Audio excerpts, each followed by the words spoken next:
آیت اللہ علی خامنائی کی نماز جنازہ، اچھا کربلا بھی ان کو لے جایا جائے گا، پھر نجف میں ان کی میت کو لے جایا گیا، پھر یہ بتایا گیا ہے کہ مشہد میں ان کی تدفین ہوگی۔ تو ہماری ٹیم بھی وہاں پر موجود ہے 365 نیوز کی، اور پل پل کی کوریج وہاں سے ہو رہی ہے۔ سبھی وہ مناظر دیکھ رہے ہیں کہ جہاں جہاں جاتے ہیں کربلا، اور ابھی نجف میں جب گیا تو وہاں بھی لاکھوں کی تعداد میں لوگوں نے ان کو خراج عقیدت پیش کیا۔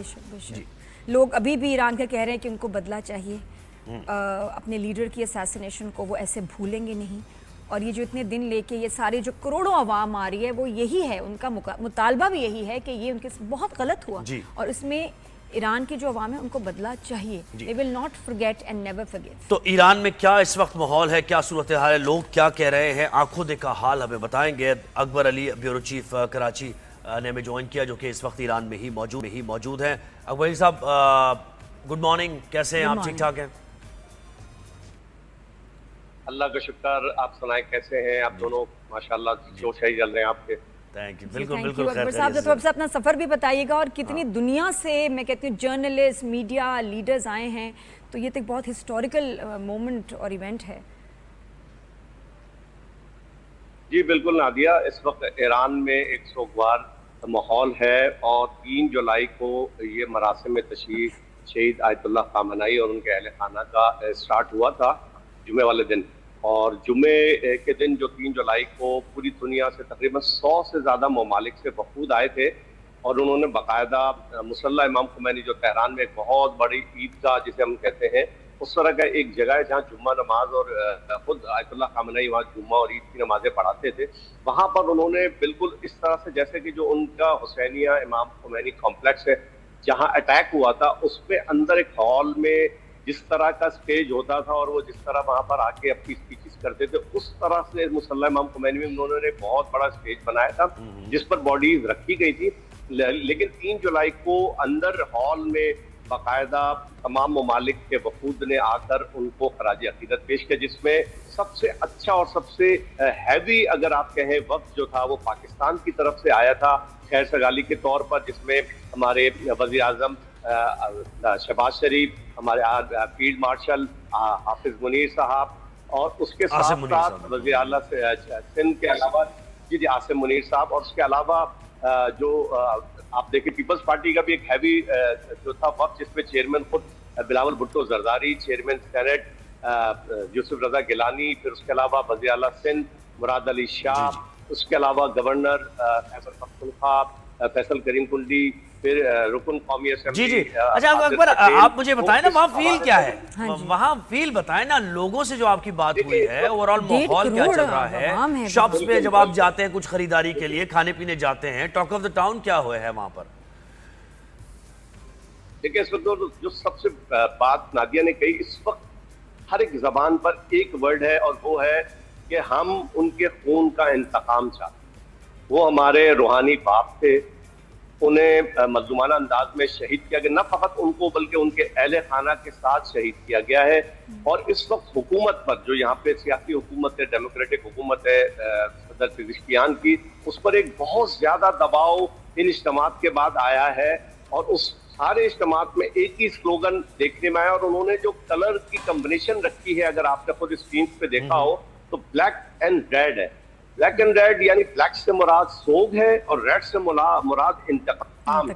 تو ہم نے جتنے اجتماعات 3 جولائی کے بعد جب سے عوامی اجتماعات ہفتے سے شروع ہوئے تہران میں، تو اس میں جو میجر سلوگن تھا وہ یہی عوام کی طرف سے دیا جا رہا تھا کہ ہمیں اپنے اس لیڈر کی ایسیسینیشن کا انتقام چاہیے، اس کے بغیر ہم خاموش نہیں ہوں گے۔ اور یہ ہم نے بات اس کی نوٹ کی کہ میدان انقلاب جو تہران کا ایک بہت ہی اہم امپورٹنٹ ایریا ہے، اور وہاں 28 فروری کے بعد سے آج تک کوئی دن ایسا ناغہ نہیں ہوا کہ جہاں عوام جمع نہیں ہو، اور یہ ایک بڑی اہم چیز ہم نے نوٹ کی کہ تہران سمیت ایران کے تمام شہروں میں روزانہ مغرب کے بعد عوام جھنڈے لے کے، بینرز لے کے سڑکوں پر آ جاتے ہیں، اور فجر تک وہ اسی طرح سے رہتے ہیں، اور وہ یہ بات حکومت کو باور کرا رہے ہیں کہ ہم آپ کے ساتھ کھڑے ہیں، اور آپ اس حوالے سے پریشان نہ ہو، ہمیں کسی بھی قسم کے حملے سے کوئی خطرہ نہیں ہے۔ اکبر صاحب، یہ میں کہتی ہوں کہ ایرانی عوام جو ہے ان کا جو جذبہ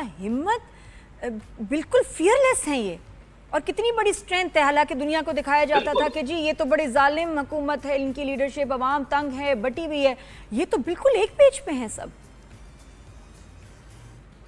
یہ بالکل اسی طرح ہے. جو فنل پوزیشن تہران میں چلا ہے اس کی اب تک کی جو انٹرنیشنل میڈیا نے رپورٹ کی وہ 2.5 کروڑ سے زائد افراد اس فنل پوزیشن میں شریک ہوئے تھے. اور عجیب بالکل. اور اسی طرح کل جو قم میں آپ نے دیکھا تو رات 2 بجے ہم وہاں سے رپورٹ کر رہے تھے تو مسجد جمکران جانے والا جو راستہ تھا اس پر پاکستان سے آنے والے ہم جتنے میڈیا لوگ تھے، حالانکہ وہ ہمیں اسپیشلی ہینڈل کر رہے ہیں، ہمیں باقاعدہ اسپیشل پاسز ایشو ہوئے ہوئے، ہمارے ساتھ پروٹوکول کے لوگ ہوتے ہیں جو جن کی کوشش ہوتی ہے کہ وہ ہمیں بالکل اس جگہ تک لے جائیں. جیسے تہران میں ہم نے دیکھا مصلی امام خمینی میں بہت بڑا سا انہوں نے میڈیا کمپلیکس بنایا تھا اور وہاں سے ہمیں تمام فیسلٹیز موجود تھی، ہم ہر قسم کا شو وہاں سے کر سکتے تھے. جی اکبر مجھے بتائیں کہ ابھی ریسنٹلی ایک بار پھر حملے ہوئے ہیں کوسٹل ایریاز میں، بندر عباس پر حملے کیے گئے ہیں، تو جب یہ خبر آتی ہے اسٹیٹ میڈیا کی طرف سے کہ حملہ ہو گیا ہے اور سینٹ کام نے بھی اس کا اظہار کیا، تو کیا سوچتی ایرانی قیادت میں اس وقت کیا سوچ ہے کہ ریٹیلیٹ کرنا ہے، اب حملے کا جواب دینا ہے یا اس پروسیس کو پیس پروسیس کو آگے بڑھانا ہے؟ اس میں 2 باتیں ہیں سمجھنے کی. ایم او یو سائن ہونے سے پہلے سے جب سے ڈائلاگ شروع ہوا اور پاکستان نے ثالثی کا کردار ادا کرنا شروع کیا تو ایران کی جو کنڈیشنز ہیں جب تک وہ امریکہ میٹ نہیں کرے گا، وہ کہتے ہیں سیز فائر تو ہے لیکن اگر آپ وائلیشن کریں گے سیز فائر کی تو پھر ہم ریٹیلیٹ کریں گے. جو بات آپ نے کہی اپنا ہرمز کے اوپر، ایران نے ایم او یو سائن ہوتے میں جو پری کنڈیشنز آف ایگریمنٹ ہے اس کو ابھی تک امریکہ کی جانب سے میٹ نہیں کیا گیا، جس میں سب سے اہم ان کے ایسٹس کا ریلیز ہونا ہے. لبنان میں جنگ بندی تھی وہ ہو گئی ہے لیکن ابھی تک ایسٹس ریلیز نہیں ہوئے. وہ کہتے ہیں جب یہ میٹریلائز ہوں گے تو ہم اپنا ہرمز کھولیں گے. انہوں نے اپنا ہرمز کھولی تھی ایم او یو سائن ہونے کے بعد، اس کے چند گھنٹوں بعد ہی انہوں نے بند کر دی تھی اور انہوں نے تمام ویسلز کو، تمام اپنے ریجنل کنٹریز کو میسج کیا تھا کہ without permission of I R J C naval جو وہاں پر ڈپلائمنٹ ہے ان کے بغیر کوئی عبور نہیں کرے گا. کل جو یہ واقعہ پیش آیا ہے اٹیک کا، اس کے اندر 3 کمرشل ویسلز سے جو بقول ایرانین اسٹیٹ میڈیا وہ جو ہے امریکن نیول سپورٹ سے عمان والی سائٹ سے اپنا ہرمز عبور کرنا چاہ رہے تھے. تو انہوں نے پہلے ان کو وارن کیا ہے اور جب ان کی وارننگ کو نظر انداز کیا گیا تو پھر انہوں نے ایک فائر ان پر کیے تاکہ وہ عبور نہ کرے اور پھر انہوں نے میسج دیا ہے کہ اگر آپ نے یہ عبور کرنے کی کوشش کی وداؤٹ اوور پرمیشن تو ہم فائر کریں گے آپ کے اوپر میزائلز. اچھا یہ واقعہ ایسا نہیں ہے کہ یہ ایم او یو سائن ہونے کے بعد یہ کوئی 4تھا یا 5واں واقعہ ہے جو کل ہوا، لیکن کل والے واقعے میں ریٹیلیشن جو یو ایس کا آیا وہ بہت زیادہ شدید آیا. وہ اس سے پہلے والے اس میں نہیں تھا. اس میں انہوں نے 6 ڈفرنٹ پوائنٹس کے اوپر ہٹ کیا ہے جس میں ان کے جنوب کے علاقے ہیں، جس میں قشم کا جزیرہ ہے، سرک ہے. اور تو وہاں پر مختصراً کیا ریئیکشن ہے اس شدید حملے کا؟ ریئیکشن کیا ہے مختصراً بتائیں. جی میں نے آپ کو بتایا کہ ریئیکشن جو ہے وہ یہ ہے کہ اگر وہاں سے وائلیشن ہوگی تو یہ یہاں سے ریٹیلیٹ کریں گے. ان کے جو ڈیفنس منسٹر، جو ڈیفنس ایڈوائزر ہیں ان کی سپریم لیڈر کے آغا مشتبہ خامنہئی کے محسن رضائی، ان کا سٹیٹمنٹ آیا، انہوں نے کہا کہ امریکہ یہ نہ سمجھے کہ اس کی کوئی وائلیشن کھالی جائے گی، ہمارے ہاتھ سیگر پر ہیں، ہم جواب دیں گے. بالکل. اکبر صاحب، یہ پاکستان کو لے کے وہاں کے لوگ عام کیا بات کر رہے ہیں وہاں کے میڈیا کے ساتھ؟ بینگ اے پاکستانی آپ بتائیں کہ وہ کیا چینج آیا ہے؟ ایک بوم تھے ہوتے ہیں نا، اتنا ایک جو ثالثی کردار پاکستان نے پلے کیا ہے. I feel very proud when I introduce myself as a Pakistani among the Iranian peoples. اور ان کا وارم ویلکم بہت زیادہ ہے، اوور ویلمنگ ہے. جس انداز سے وہ جب سنتے ہیں کہ ہم پاکستان سے آئے ہوئے، ہمارا تعلق میڈیا سے ہے، وہ وہیں پاکستان تشکر کے نعرے لگاتے ہیں، حافظ منیر صاحب کے لیے نعرے لگاتے ہیں، شہباز شریف صاحب کے لیے نعرے لگاتے ہیں. اور سب سے اچھی بات یہ کہ جو ان کے سینئر لوگ ہیں، جب ہم ان سے بات کرتے ہیں، جیسے ہم جن ہوٹلوں میں ہمیں ٹھہرایا ہوا ہے وہاں پر دنیا بھر کا میڈیا آیا ہوا ہے، جب ہمارا ان سے انٹریکشن ہوتا ہے اور جو لوگ ہمیں ہینڈلنگ کر رہے ہیں ان کا کہنا یہ ہے کہ واقعی پاکستان نے ایران کے ساتھ ایک برادر ملک ہونے کا ثبوت دیا ہے. ایسے مشکل وقت میں ایران کا ساتھ دیا ہے. ایرانی قوم کبھی بھی اس حمایت کی، اس سپورٹ اس کو کبھی نہیں بھولیں گے. بالکل ایسا. اچھا، مشتبہ خامنہئی سے متعلق کوئی انسائٹ آپ کی ہے؟ اور نماز جنازہ سے متعلق بھی بتائیے، تدفین سے متعلق. اور ایران میں ماحول، یعنی اتنے لوگ ٹریول کر رہے ہیں تو وہاں کا میٹرو سسٹم، بس سسٹم کیسا کام کرتا ہے، یہ بتائیں، لوگ جاننا چاہتے ہیں کہ ایسا ملک جہاں پر جنگ مسلط کی گئی ہے. پھر بھی انہوں نے ہوسٹ کیا اتنا بڑا. بالکل امیزنگ. میرے ساتھ اویس توحید صاحب بہت ہی سینئر جرنلسٹ ہیں، وسیم بادامی ہیں، انس ملک ایشیا ون سے ہیں، دیگر. ہم سب کا ایک بات پر، ایک نقطے پر اتفاق ہے، ایک جنگ زدہ ملک. کہیں سے ہمیں تہران کی سڑکوں پہ نہیں لگا کہ اس ملک پر اتنی شدید جنگ جو ہے مسلط کی گئی ہو. ان کی بلدیہ، ان کے ادارے اتنے منظم انداز میں کام کر رہے تھے، اور جس طرح سے اس پورے کراؤڈ کو انہوں نے مینیج کیا. حالانکہ ویدر بہت ہاٹ ہے، اس کے لیے انہوں نے باقاعدہ پانی کا چھڑکاؤ، ہر 5-6 گلی کے بعد فائر بریگیڈ کا کھڑا ہونا، ایمبولینس کا کھڑا ہونا. پھر اہم بات یہ کہ ہم تو BRT کو لوگ لے کے رو رہے ہیں پاکستان میں. انہوں نے اپنا کئی سالوں پر محیط BRT سسٹم صرف اس پروسیشن کے لیے بالکل ایلیمنیٹ کر دیا، اس کو ختم کر کے اسموتھ کر دی روڈیں صرف اور وہ بھی صرف 3 دنوں میں. ہماری آنکھوں کے سامنے ہم جہاں ٹھہرے ہوئے تھے شعبان انقلاب پہ بلڈوزر سینکڑوں مشینیں لگی، انہوں نے اس کو کلین کیا اس وجہ سے کہ کہیں اسٹیمپیڈ نہ ہو جائے. اور اسی کے ساتھ ساتھ جو میٹرو کا آپ نے ذکر کیا، 3 دن کے لیے تہران میں میٹرو کی ٹریولنگ فری ہے.